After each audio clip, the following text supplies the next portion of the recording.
شو محمد سؤالك ويدي وحيتها أنا كمان ثلاثة صومي نعم كنا مارتي سنتين صومي نعم محاكيري يا مارتي لما مربوط لك الصوم نعم الحمد لله اللهم صل على سيدنا محمد وعلى آله وصحبه وسلم horta kala soomidaan oo laba beri la kala soomaayo dadkii muslimiinta ahaa aan wadamada muslimiinta aanan deganeyn khaasatan dadkan wadamadan galbeed degan waxaa keenaya in dowlo muslin ah oo wasaare awqaaf leh qaraarkeeda midaysan aysan joogin halkan waxaa ku yaala masaajid iyo maraakiz masaajidda iyo maraakista cid walbaba formula gooni ah cid walbaba madhab gooni ah bay kala wataan ayna ku kala soomaan waxaan rajaynaynaa kulligood inay saxsan yihiin insha Allah oo Ilaahay subhanahu wa ta'ala dhamaan uu ka wada aqbalo dadka laakiin waxaa jirta annaga hadda isniintii talaadada dadna isniin bay soomeen annagana talaadan soomnay ka dhig waxaa jirta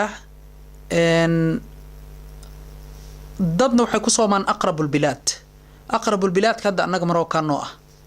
dadna waxay ku soomaan biladaha isku mataalicda ay yihiin Maroko isku mataalicna waa nahay South Africa sidoo kale isku mataalicna sanadkan isniintii lagama arkin talaada laga arkay marhaban bisha waxa la isku qabsaday ayadana ma dhalatay mise ma dhalanin iyo qolaa waxay ilahayd xataa arag bisha sheekh bishaan uma eka bil laba habeen jirto iyo macnaha bil saddex habeen jirto uma eka bish waa weyneed laba habeen saddex habeen markay ahayd oo la arkay bish way weyneed nacam waa xaqiiqa marka laakiin waxay kala saari la yihiin mas'ala oo aad muhiim u ah jirta mas'aladaas oo ah bisha dhalashadeeda iyo bisha aragtideeda annaga Ilaahay wuxuu nagu adoonsaday oo Nabi Maxamed noo sheegay waxa way calayhi salaatu wasalaam aragtida bisha inaan ku soonno xadiidkii wuxuu ahaa suumu liru'yatihi waftiru liru'yatihi fa in ghumma alaykum fa'timu 'iddata sha'ban 30 usooma aragtida bisha ma la arkay nacam lama arkin horta wadanka aan joogno lagama arkaba hawadeeda asaas u samaysan lama arko waa mar walba daruura jirto ko thaniyan Morocco oo aqrabul bilaad isku mataalicna annahay iyo South Africa oo isku mataalic annahay kadalika lagama arkin bishi aragti ma dhicin laakiin ma dhalatay bisha nacam way dhalatay saas daraadeed u weyneed laakiin annaga dhalashada ma nagula adoonsanin waxaan nagula adoonsaday aragtida bisha habeenkaasna waxay joogtay bisha category C bimacnaa ayn mujarrada isha kaliya lagu ma arki karin maxaa dhacay waxaan xasuustaa haday khayaanin dhaakiradayda 3 daqiiqo bisha inay ka dib dhacday qoraxda inay ka hor dhacday 3 daqiiqo qoraxda inay ka hor dhacday dayax habeenkaas category C buu joogay ay joogtay bisha category C-na waa il kaliya waxaan lagu arki karin oo lagu arki karo kaliya maxaan idan dhahaa telescope lagu arki karo marka unfortunately lama arkin saa daraadeeda annaga lama soomin laakiin wadamo kale laga arkay jirtay oo isha lagu arkay maadaama wadamada kale ay dad dhaarteen ay group oo dad muslimiinta ay soo arkeen waa valid soonkooda haday raacaan maxaa dhacay aqwaasha culimada qool kamid ah waxay tahay hadii wadan laga arko wadamada kale waa laga soomi karaa laakiin qoolkaas naftiisan ku haysanaa wadan hadii laga arko waxa laga wadaa wadamada kale waa la soomi karaan inta la leeyahay waa wadamada u dhow ilaa wadamada akhbaartooda ay gaari karto waa wadamada u dhow maxaa dhacay telefoonna ma lahayn maxaan idan dhahaa fax iyo telex iyo waxyaabahan communicationka maanta yimid internet iyo satellite ma lahayn marka akhbaarta in la isgaarsiiyaba sahal ma ahayn in la dhaho marka adduunka meel in laga soo hadii laga arko meesha kale waa laga arki karaa waxay ka hadlayaan waa meelaha masaafada isku dhow oo isku mataalicda ay yihiin ayaga naftoodaba ka hadlayaan xadiis waxa jira oo aad mashhuur u ah xadiis Qurayb leeyra culimadu waxay yaqaaniin xadiis Qurayb xadiiska wuxuu ku jira saxiix muslim Qurayb khadimka Abdullah ibn Abbas radiyallahu anhuma buha wuxuu aaday bisha Ramadaan intaysan dhalanin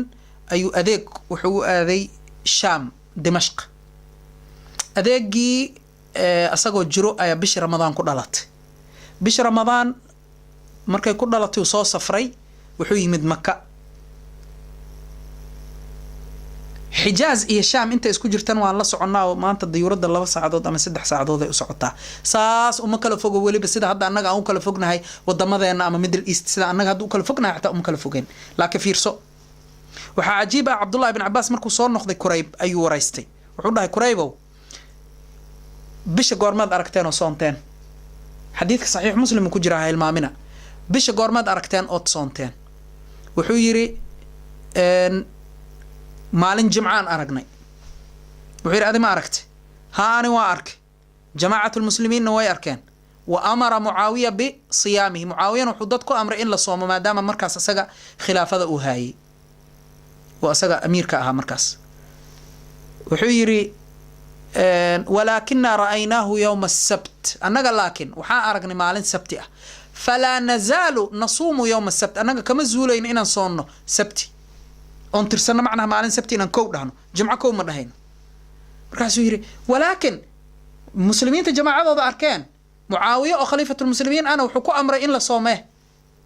markaasuu ku yidhi haakadaa amaranaa rasuulu llahi sala allahu alayh waali wasalam sidaan buu nagu amray buu yidhi rasulka alay sl slam sidaanta waa maxay marka waxay dhaheen culamadu markay fasirayeen imaam nawowi iyo keyrkooda waxay dhaheen in beled walbo ru'yadiis uu leeyahay lidaalika imaam nawowi markuu baabaysanaya xadiidkaas wuxuu baabaystay baabu ana likulli baladin ru'yatuhu baabka ah in beled walbaba uu leeyahay ru'yadiisa taasaana asax ah maxaa dhacay dheh ka xisaabba 100 sano ka hor aad adig wadankan joogtay muslinaana tahay telefoonna ma laha xilligaas satellite-na ma laha oo kusoo gudbiya akhbaarta maka dadaa maanta aniga aad ula yaaba oo dhahay may laazimba maka haddii laga soomo aniga sooma nacam qool jiro waa isaan sheegnay beled haddii laga soomo in beladaha kale laga soomi karo laakiin waxay ka wadaanaan dhahnay qoolkaas xataa beladaha isku dhadhow oo akhbaarta isgaarsiin kara waxaa jiri jiray xilligaas waxa la dhahay bariidka waa sidii post maanta boostada jirto kale akhbaarta isku gudbin jireen qooley isticmaali jireen xaansho yar qooleyda in lugta loo geliyo oo wax yar lagu xiro ayaa la diri jiray qooleyda la isticmaali jiray ama waxaa la isticmaali jiray maraaxil waxa la dhahay maraaxilka safarka hadda waxaa qof faras inuu inta ka fuulo oo intaasoo kilomitir u tago qof kale u taagan akhbaartii buu u dhiibaya qof kale buu usii gudbinaya qofkii kale intaasoo kilomitir isagana taagan qofkii kale usii dhiibaya qor isku dhiibo marka waa la isku dhiibaya ilaa beledka kale akhbaarta laga gaarsiiyo marka saacado gudahooda 5 saacadood 6 saacadood gudahooda akhbaarta beledkaas kale way tagi jirtay nacam مثلا xijaaz ishaam kale waa la yeeli karaa saas ومع ذلك عبد الله بن عباس wuxuu arkay oo uu dhahay rasuulku wuxuu nagu amray عليه الصلاة والسلام inaan saan ku soonno بمعنى بلد walba goonigiisa inuu soomo marka عبد الله بن عباس wuu diiday wuxuu dhahay anaga ma soomayno jimcaha sabti aan kow tirsanayna saasa waagi hor la yeeli jir laakiin 100 sano ka hor مثلا hadda iska xisaabtid ina inta joogtid maxaa samay lahayd satellite ma jirin telefoon ma jirin isgaarsiin oo 5 saacadood 6 saacadood gudahooda saas la isugu gaarsiin karana ma jirin maxaa la samay lahaa bishaada fiirsan lahayd ama aqrabul bilad beledka kugu soo dhow bishiisa fiirsan lahayd marka annaga waa saxsannaho beledka noogu soo dhow oo muslimka ah hadda waa Morocco lagama arkin habeenkaas waa dad falakiyiin aad u waaweyn waxayna leeyihiin oo cilmul falaga aad ugu dheereeyo oo maraasid bay leeyihiin intaas oo marsad bay beledka dhexdiisa ku leeyihiin ru'yadooda aniga 100% shaki kama qaba inay sax tahay taas waa mid kale South Africa oo isku mataalic aan hayna lagama arkin midda saddexaad oo aan ku hormariyeen waxa waaye bisha dhalashadeeda annaga nagulama adoonsanin inaan la soonno waxaan ugu la adoonsaday ru'yada suumu li ru'yatihi ma dhihin suumu li wilaadatihi bisha dhalashadeeda u soomo ma dhihin nabiga calayhi salaam ru'yada iyo wilaadadana cilmul falag ninkii yaqaano waa u kala saaran tahay taas iidan waa midda saddexaad midda afaraad sawmu yawmi shakki lama ogola maalinta shakiga in la soomo lama ogola nabiga calayhi salaatu wasalaamna wuu nahiyey in la soomo maalinta shakiga ah marka see loo soomayaa maalin annaga aan shaki qabno oo bishiiba aanan noo cadaanin aragtideeda saan isaga soomi karnaa walow haba dhalato xisaabaadka falakiyada ay markii la sameeyay iyo maxaan ku idhahdaa la sameeyay xisaabaadkaas nacam waxay sheegaysay in isniinta ay dhalanayso bisha waana saxiix maxaa dhaca xisaabta waa certain waan lagu soomi karaa laakiin macnaheeda ma ahan inaan annagana qaldannahay oo aanan hadiiba la arkin bisha annagana inaan iska soonno loo baahnaa hada wallahu ta'ala a'la wa a'lam sallallahu ala sayyidina muhammad wa alihi wa sahbihi